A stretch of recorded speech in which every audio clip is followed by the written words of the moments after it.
Alan Moore is one of the most famous writers and curmudgeons of comic book history, and one of his biggest pet peeves is when someone takes his comics and tries to turn them into movies or TV shows. In this video, we're going to take a look at how Moore feels about his two most iconic works being turned into live-action experiences, Watchmen and V for Vendetta. First, HBO's Watchmen series was pretty good, right? The show, which comprises a single 12-episode season, takes place many years after the events of the comic and uses the world of the comic to explore issues of social injustice, primarily racism. So it's understandable to expect that a guy like Alan Moore would be happy with a show like this, seeing as how he's been a strongly left-leaning guy his whole life. Well, apparently that's not the case. In a recent interview with GQ, he revealed he didn't even know that the series was happening until the creator and showrunner, David Lindelof, sent him a letter. Turns out Moore didn't think very highly of the showrunner. He wrote in the letter, Lindelof introduces him as one of the bastards currently destroying Watchmen, and was generally very rambly. The missive annoyed Moore, who basically told him to bugger off and reminded him that no one from Warner Bros. Was ever to contact him as he disowned Watchmen. And you can tell that he didn't think much of the show either, since he flat out said that he wants nothing to do with it. Even after the show came out and received a flurry of praise at the Emmys,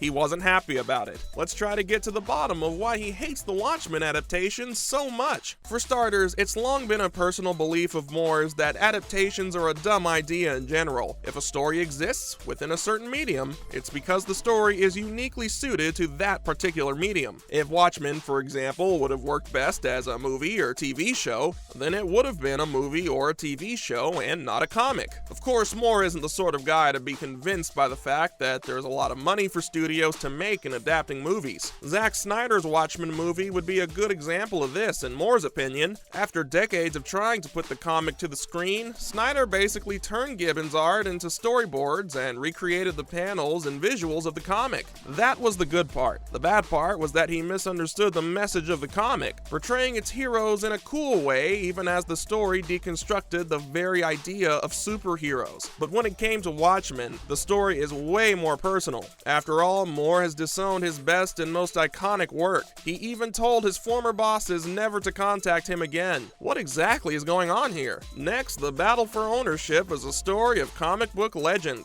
When DC acquired some of the characters from Charlton Comics, Moore figured he'd write a story around those characters to reintroduce them under the DC banner. The story he came up with was Watchmen. When he pitched the story to DC, they were extremely supportive. Their only condition was for Moore to not use this dark story to taint characters DC wanted to use long term. He was more happy, though, to create his own characters for Watchmen. Now, Alan Moore didn't want to work as an employee of DC Comics, but because the Watchmen characters were based on DC's intellectual property, the contract for their ownership included a reversion clause. Watchmen was property of DC Comics, but if DC didn't keep the comic in print or do anything new with the IP for 1 year, the ownership would revert to Moore and artist Dave Gibbons. The agreement seemed okay to Moore because he never knew how well Watchmen would take off. DC has never let Watchmen fall out of print, and Moore would probably tell you that all these Watchmen projects exist to keep the reversion clause from kicking in. Watchmen has become a franchise in its own right. Thanks to the Doomsday Clock comics, they actually exist alongside the mainline DC universe. Moore is never going to get the ownership of his work out there, so he's disavowed the whole thing. Moving on, Moore has been a lot more positive about V for Vendetta. When it comes to Alan Moore, the first thing you think of is Watchmen, and the second one is V for Vendetta. While Watchmen was a takedown of the superhero myth, V for Vendetta was a more politically minded comic that explored the philosophies of fascism, anarchy, and the rights of the people. No one ever written a comic about these things before, and that's what made V for Vendetta so special. Now, Vendetta has also been turned into a movie, and not one that Alan Moore likes necessarily.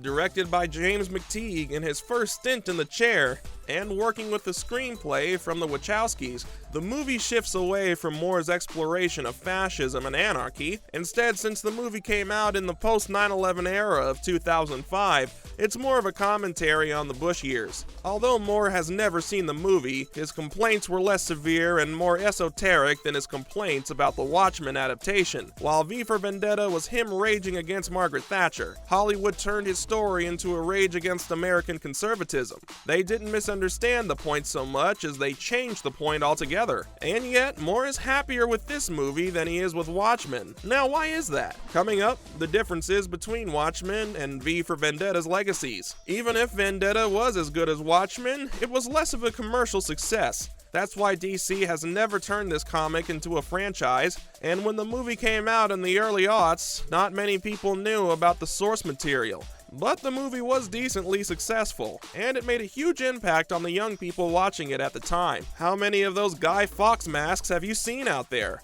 Many people using the symbol of the mask probably don't even know about Fawkes in the gunpowder plot, but they can probably quote the protagonist's line out of ideas being bulletproof off the top of their heads. The mask has become an important symbol of protests and uprisings across the world. When the average person sees that mask now, they think of Anonymous, the hacker collective, with no known members and no fixed leadership. And Anonymous has come a long way from its hacking for the lulz origins. 2022 alone has seen the collective intervention in the Russian invasion of Ukraine and the women's protests in Iran, helping Ukraine and the Iranian women respectively by causing disruptions to the systems. Now, we probably don't need to tell you that this gets right through to Moore's heart. Regardless of the political context of the story, what V for Vendetta really encourages its readers to do is to stand up for themselves against the tyranny of government. It stops short of implying that anarchy is the best solution to all of our problems, but it does push people to demand a stronger voice against their government. That's kind of what Anonymous has grown into, and that is also the case for other revolutionary groups that adopted the Guy Fawkes mask. Whether they watch the movie or read the comic, they're embodying the ideas of the story. And Alan Moore, who's personally leftist and borderline anarchist himself,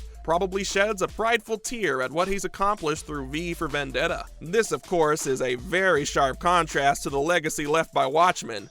Not only did Watchmen basically plunge the comic book industry into a dark age throughout the 90s, but the whole IP has become poisoned with commercialism and franchising. You can buy action figures of characters from the Watchmen, which definitely makes Moore's beard quiver. On a final note, we do wish Moore would give the HBO series more of a chance. The Watchmen series has done a lot to bring awareness to people by the history of racial injustice in America, not just to audiences around the world, but to Americans themselves. A notable example of that comes in the very first scenes of the first episode. They portray the massacre at the Greenwood district of Tulsa, Oklahoma. There was a time when black Oklahomans had achieved a lot of financial success, and Greenwood was even known as Black Wall Street, and then some very angry white people took it all away, and our history books basically buried the events in the footnotes. Watchmen was the first time that many Oklahomans heard about this massacre, and that even includes residents of Greenwood. We'd think that Moore would appreciate the work of the series in raising awareness about racism, but it looks like he needs more time to get over his grudge with DC Comics first, before he can think about things that way. That's it for this video. What do you think of Watchmen and V for Vendetta, both the comics and their adaptations? Do you think Alan Moore is right to appreciate one while disdaining the other? Let us know in the comment section below, and don't forget to like, share, and subscribe.